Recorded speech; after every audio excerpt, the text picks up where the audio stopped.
More with OWC's Larry O'Connor on Thunderbolt, the M3 chips, and the iPhone 15. This is Mac Voices.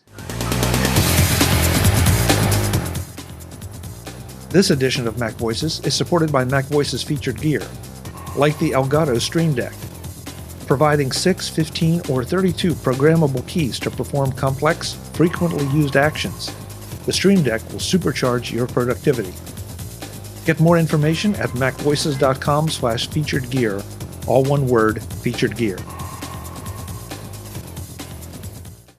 Welcome to Mac Voices. This is the talk of the Apple community, and I'm Chuck Joyner. This time around, we finish up our conversation with Larry O'Connor, the founder and CEO of Otherworld Computing. Larry is helping us understand a little more about Thunderbolt 3 versus Thunderbolt 4 and why the differences might affect which M3 Mac that you decide to purchase. Then we shift our attention to the power of the iPhone, especially iPhone 15, and a new utility from OWC that might make it even more useful for you if you are shooting video. Let's go back and let Larry do the talking. Okay, I said one more question, and I'm going to add to it because I'm going to take it as sort of a segue. Can you boil down for us what purchasers need to know right now about Thunderbolt 3 versus Thunderbolt 4? If the throughput performance is similar or the same, then, and we talked a little bit about monitors. What do I need to know when I'm looking at a Thunderbolt 3 dock, a Thunderbolt 4 dock, or Thunderbolt peripherals? The good news is all you really have to look at and know is that it's Thunderbolt 3 or Thunderbolt 4, and from a performance point of view, they're both the same speed, 40 gigabits. They support the same systems today, and it's really look at what you need. What are you buying this for? Because there's not a pro or a con to the actual 3 or 4, or what makes it a 3 or 4. It has to do with the chipsets inside and what they're designed for.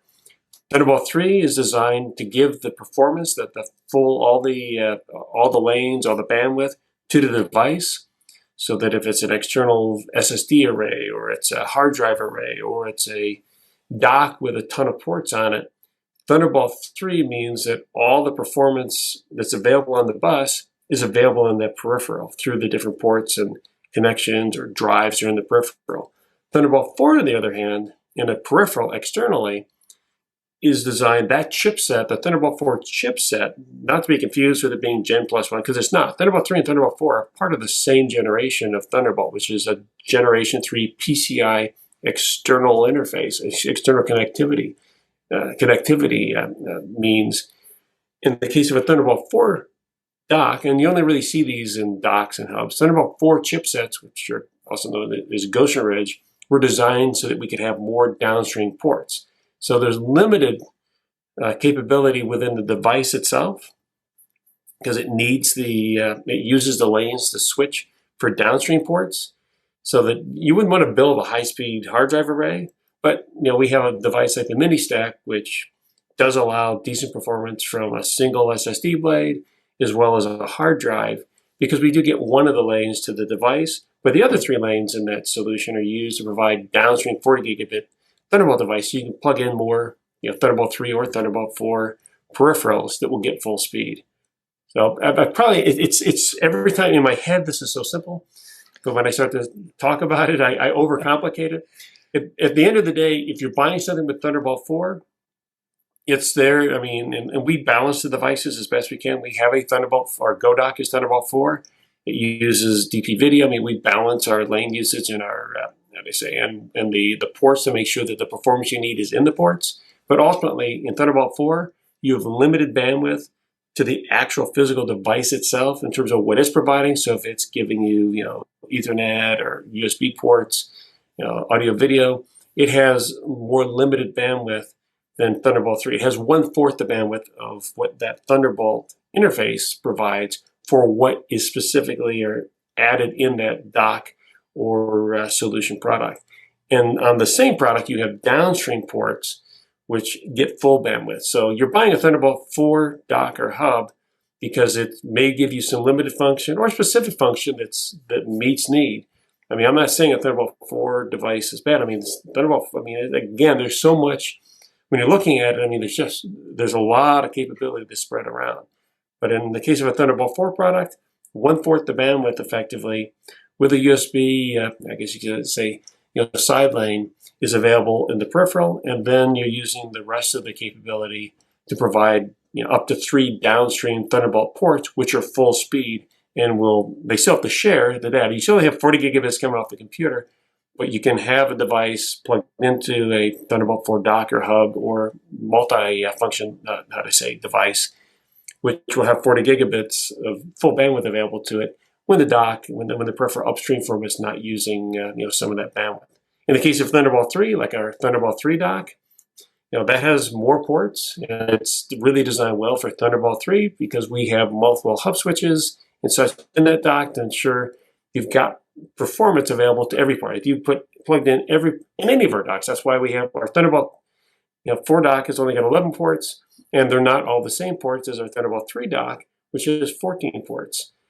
The Thunderbolt, in the case of a Thunderbolt 3 dock, we have all 4 lanes of bandwidth available within the dock itself.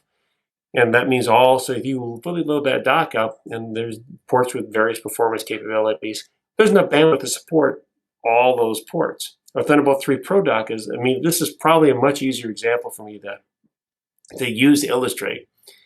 If our Thunderbolt 3 Pro dock wasn't using a Thunderbolt 3 Titan-Ridge chipset, we wouldn't be able to support somebody ingesting a CF Express card, which will support up to almost 2,000 megs a second of throughput, plus support a 10G Ethernet connection, pumping that data out over the network simultaneously because we only have about half the bandwidth needed. We wouldn't even have enough bandwidth across. If we did that with a Thunderbolt 4 chipset, if it was a Thunderbolt 4 Pro dock with the same ports, just 10 gigabit Ethernet alone would actually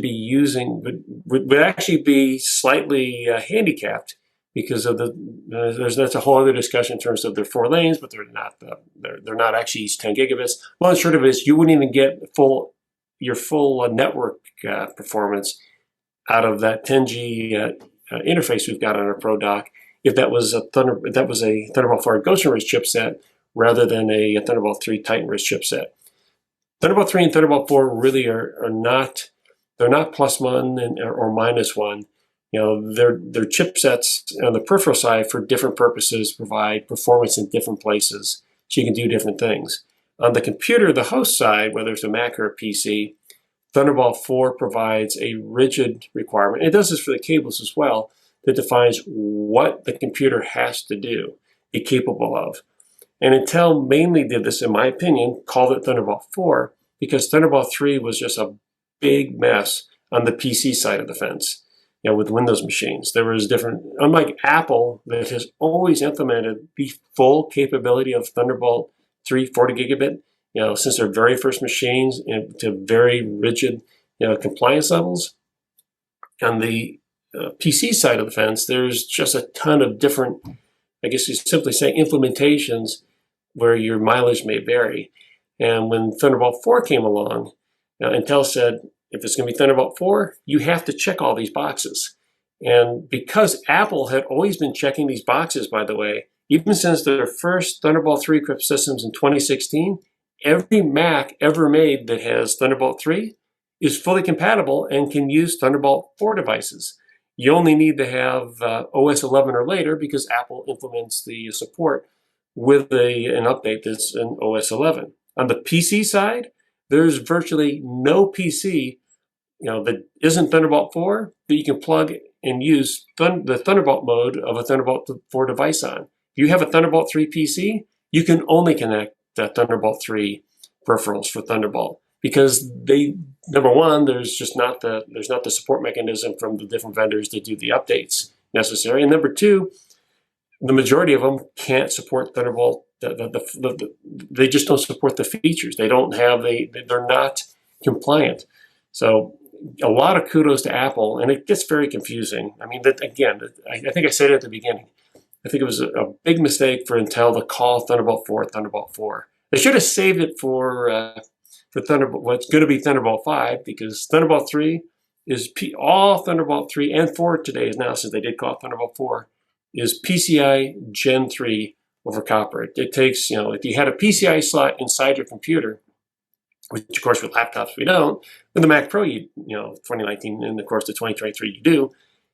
Instead of this being something that you have to plug inside your computer, Thunderbolt makes it possible to plug in things externally over cable. So before Thunderbolt, what you're connecting via Thunderbolt would have been a PCIe card going inside a PCIe slot inside your computer. And here we have Thunderbolt today, which makes it possible to do that over cable to physical peripherals. And whereas Thunderbolt 3 and 4 are 40 gigabit Gen 3, the next generation of Thunderbolt will be PCIe Gen 4, which effectively doubles the bandwidth, over that copper. So it would have been nice if Intel had saved, the Thunderbolt 4 for the Gen 4. I mean, it would have had nice alignment. Instead, we have something that's confusing other than, if I am buying a PC or a Mac. Did I just say buying a PC? By the way, I have not bought a PC in years, and no offense to Intel. We love what they do with Thunderbolt. Apple needs competition. If Apple doesn't have competition, obviously that makes it hard for Apple to keep bringing out, these scary fast systems.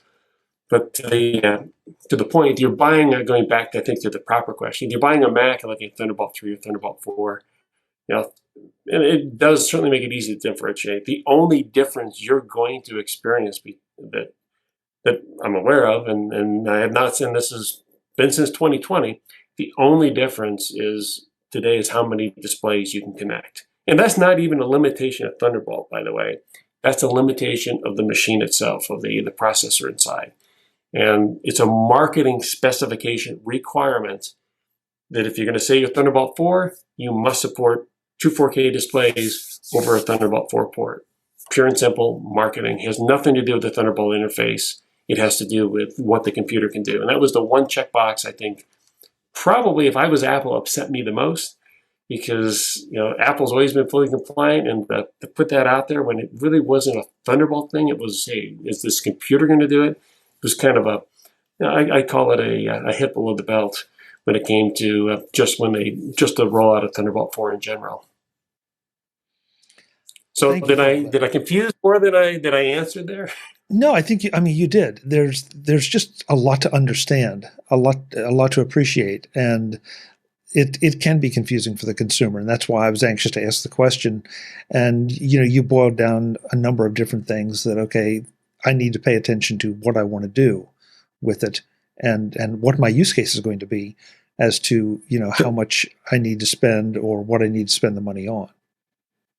Yeah. One thing for sure, you don't want to buy a Thunderbolt 4 device that has a zillion ports on it, because if it's that's it. I mean, that's like kind of like that's buying a truck with a giant payload area that's got a tiny engine, just on the simple basis that it doesn't have it's not getting all the bandwidth to make all those ports go. If you're just using a couple here or there, fine. But if you actually load it up and expect them all to give you bandwidth, the bandwidth's not there. So that's I guess that'd be the one thing. At the end of the day, if I'm a consumer, on the computer side, I just need to know that, well, if you're actually looking at, if you're going to buy a PC, do not buy a PC with Thunderbolt 3. You'll regret it. And certainly, at least with Thunderbolt 4 in a PC, that the Thunderbolt implementation is complete. On a Mac, you don't have to worry about what Thunderbolt Apple's got. I mean, if it's a USB-C Thunderbolt, it's going to work with everything. It's going to be full performance. It's going to be full power delivery support. I mean, everything that's important about everything that is about Thunderbolt 4, you're going to get on that Mac with the USB-C and Thunderbolt. And on that note, it just comes down to, I guess it's really easy now. Thunderbolt 3 means one display. Thunderbolt 4 on a Mac means, on a current Mac, by the way, let's not talk about Intel Macs, which do support more than one display on their Thunderbolt. But for today, on the Apple Silicon, Thunderbolt 3 or Thunderbolt without a denominator means it's a single display, and then Thunderbolt 4 means multiple displays. And for the peripherals, you just look at the peripheral. What do I need? What do I want? What ports are important to me? Do I need downstream Thunderbolt ports, or do I need more ports to give me performance on the device itself? Am I buying this for storage? high performance storage, as a backup, as a spinning drive. I mean, these are all things that go in. And quite honestly, our lineup is in general designed to provide. We're using the appropriate chipset to give you the best performance and the best balance of everything that you need in those devices. I will not forget, and I can talk hours on this, but every year, since Thunderbolt 4 came out, whether it's CES or NEB, customers, and lots of emails to customers would either come up and say, I'm waiting for you to release this with Thunderbolt 4, or Jesus, I was going to buy this, but then this Thunderbolt 4 thing came along, and now I guess I got to wait for you to move on to Thunderbolt 4. And especially with something like our Flex 8, all of our Thunderbays and our Thunderblade, it's like, if we did this in Thunderbolt 4, you would absolutely not buy it. You look at the Thunderbolt 4 and go, hey, and then you look at the performance that we advertise, along with it, and go, why is it so slow? Because that's not what Thunderbolt 4 is for. So the one thing that is sort of a segue from the Scary Fast event to something that you and I had planned to talk about, and that is the iPhone 15. At the end of the Scary Fast event, there was a panel that a lot of folks probably missed that said that the entire event was shot on an iPhone 15 and edited on a Mac. So that just points to the power that we now have in the iPhone 15 from a creative pro process. And that's something that you've been producing hardware for as long as I can remember. What was your reaction to that, and what gets you the most excited about the iPhone 15's capabilities? Well, you look at the iPhone 15 Pro and just the level of video they were able to do. I mean, that was an incredibly professional production last night. It was slick. So, I mean, if you wanted a demonstrator, Apple putting their money where their mouth is in terms of what you can do, now with an iPhone, I'd say that's pretty well up there. Obviously, there are plenty of things where, other cameras or, you get into higher end, but that for somebody, what you can do with an iPhone Pro today, obviously, is way beyond, what any consumer could do with, with pretty much anything they probably had access to a decade ago, and arguably, more capability than even commercially available cameras, from not too long ago. So that part, is actually what you can do with it. Now, bring to that, direct capture on the iPhones. We've got products like the Electron, our Envoy Pro Mini, which plug right into that USB-C port and let you do direct capture. So you're not dependent on the internal drive and filling that up. You can use your iPhone normally, etc. Use your iPhone normally for everything else, and then go straight to external drive. And plus, for projects, that means, the iPhone is the camera. Your drive is the card for our practical purposes, and straight from iPhone, into editing on whether you're going to use it use an iPad Pro to edit or a Mac to edit. It's incredibly insane. What doors is open for folks that have a bit of creative juice flowing through their veins to want to get out there and go. It's pretty insane. And we've actually, I can talk about it now. We actually have released a piece of software shortly that'll be available by the time, we're airing this, if I can say that. But we released a piece of software called SpeedTest for iPhone, which will allow users to test and confirm whatever drive they have. Is providing the speed necessary to do that direct capture, at the full frame rate and full resolution and color quality. So that's something we're putting out there for free so that users can check that out. All of our Electrons, all of our Envoy Pro Minis, and scores of our other USB drives support the performance with no issue. But if you have a question about that, this is a speed test utility, a very easy, a free speed test utility that we're really happy to make available to folks so they don't have surprises. We've always advertised, and I have to really come out there here and say this, we put real specs in our listings. We talk about what our drives can do in the real world. We don't tune them for benchmarks. We don't make them look pretty for a burst test. We build these because we know our customers are doing audio and video and photography and have, they're putting demand on these drives. Not just, running the quick test and going, I have the fastest drive on the planet. The fastest drive, on the planet for a 2-second burst is wonderful.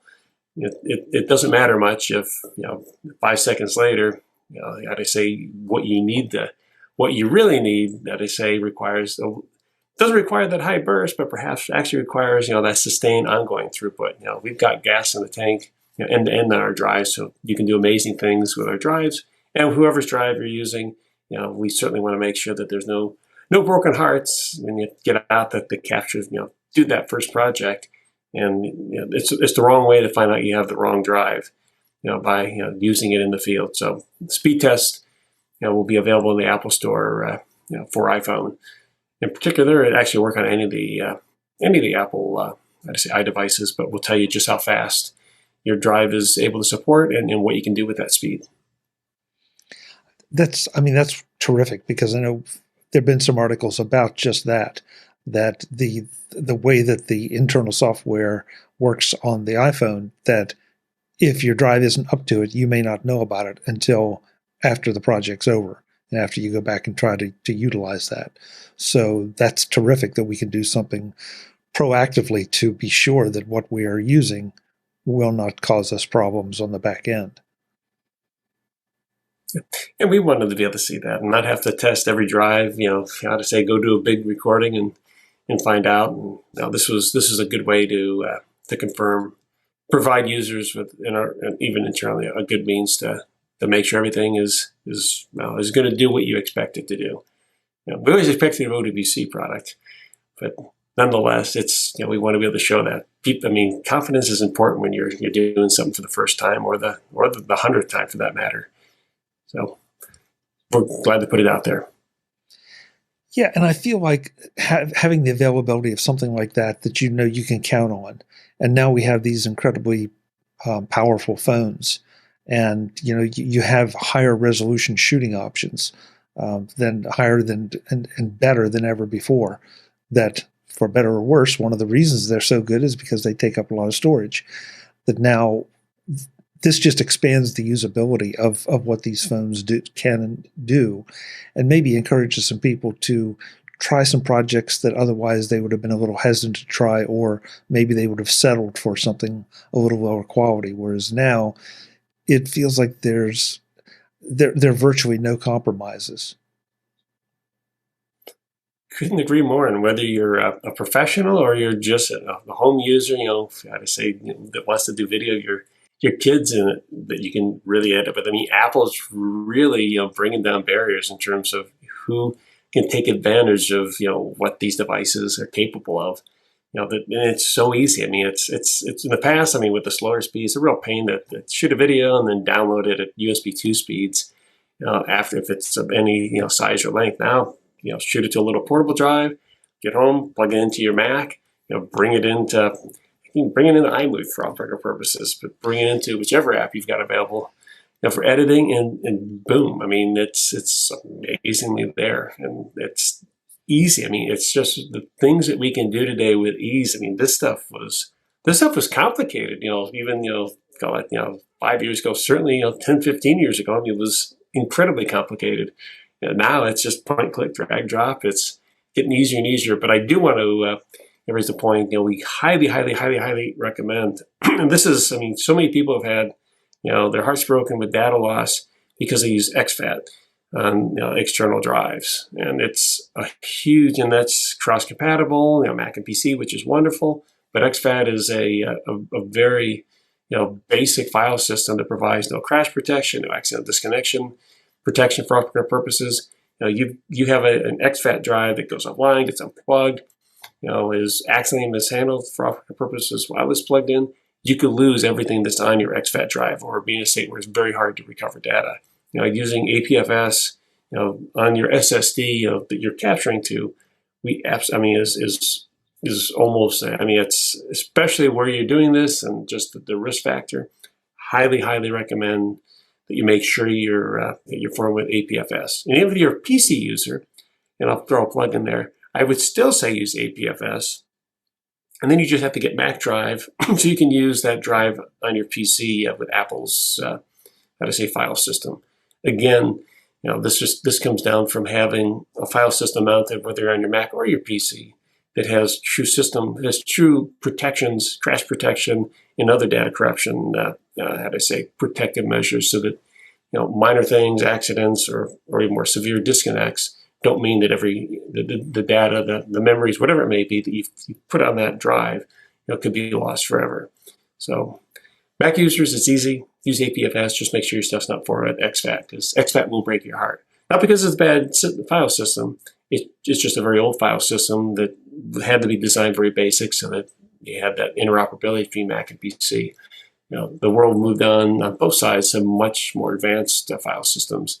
exFAT is a risk, if you're using it.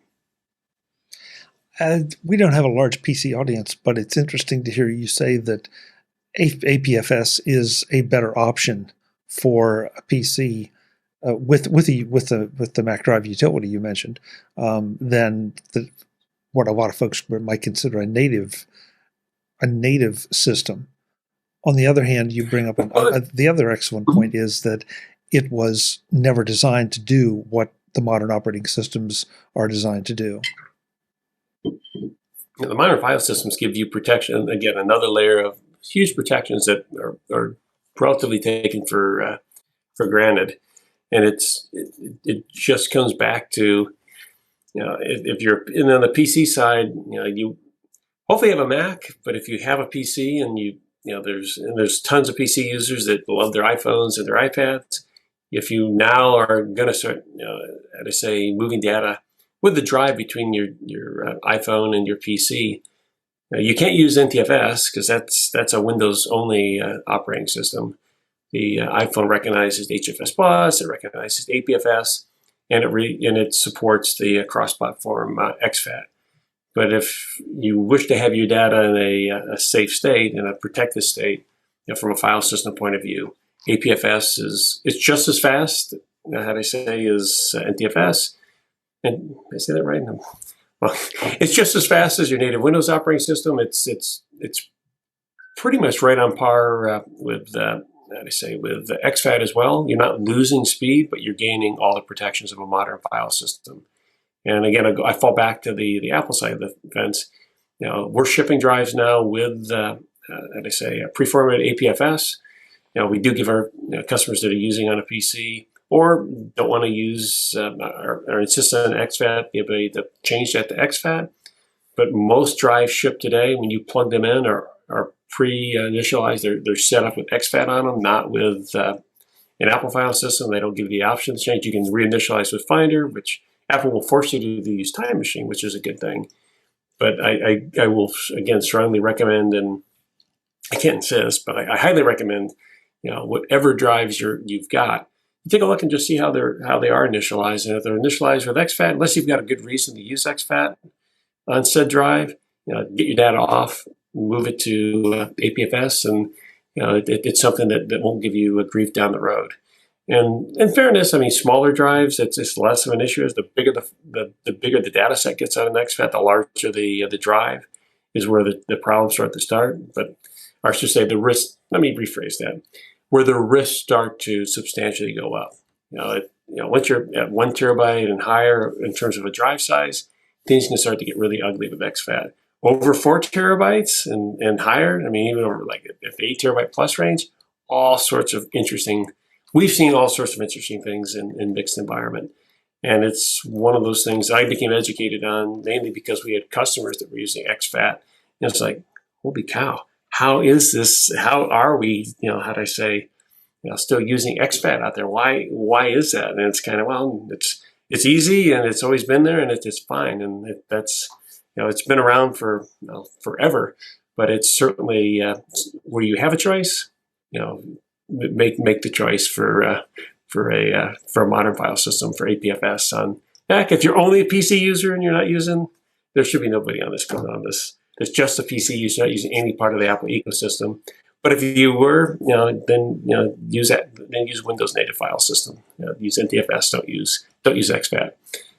So that's my statement of the day. Move beyond exFAT. You have options, and don't suffer heartbreak from data loss unnecessarily down the road. Not because exFAT itself fails, but things happen, and whereas APFS in particular is designed very well to deal with those things. exFAT has none of those safeties. A lot of these things we're doing now weren't even a gleam in anyone's eye at that time. So, that's the thing that's easy to forget. You don't realize how far we've come, how fast. And that applies to a whole lot of things. A whole lot of things. Absolutely, positively. Larry, this has been great, as always. Anytime we get together, I feel like I learn so much. I hope the listeners and viewers do as well, because there are still a lot of pieces to it that are confusing, and especially when you're going to buy new hardware or understand everything. We saw in the Scary Fast presentation last night a lot of technical details, and they all sound good, and more is always better, right? But, to really understand them, you have to spend a little time. So true, so true. And, less power is the other thing that's, of course, always better, and and less complexity. A lot of the complexities behind the scenes, we just need to focus on, hey, what do we need? And does it plug into our machine? And today, if one thing I will say, Apple makes it very, very easy to plug, play, and go. And, let us, really dive in and make sure all the technical details are ironed out, because that's what makes, that's why we provide solutions that just plug, play, and go. You get to do all the creative, fun stuff.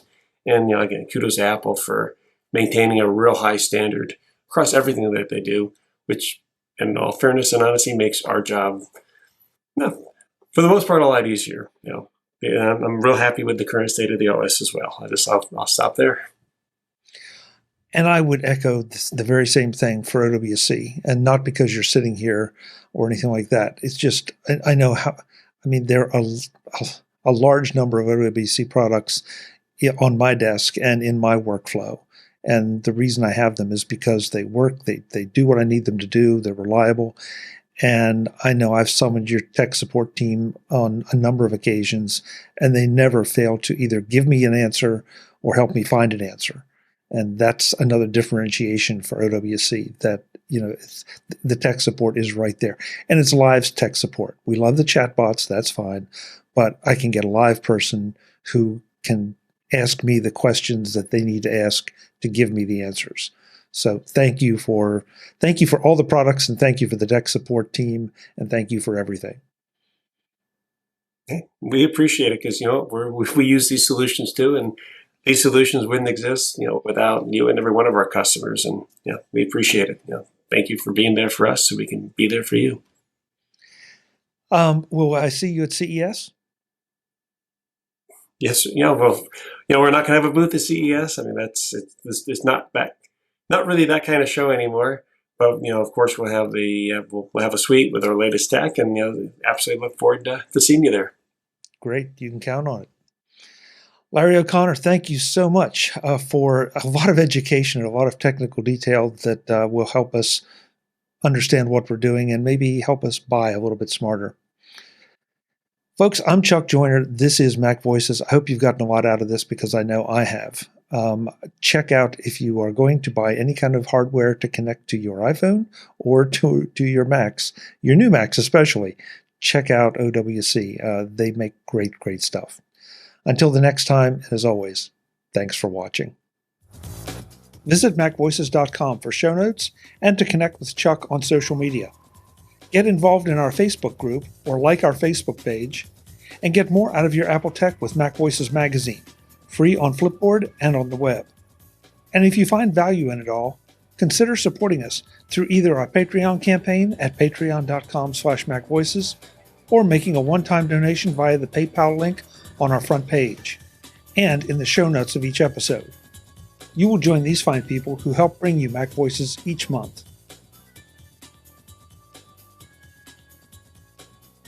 Advertising handled by Backbeat Media at backbeatmedia.com.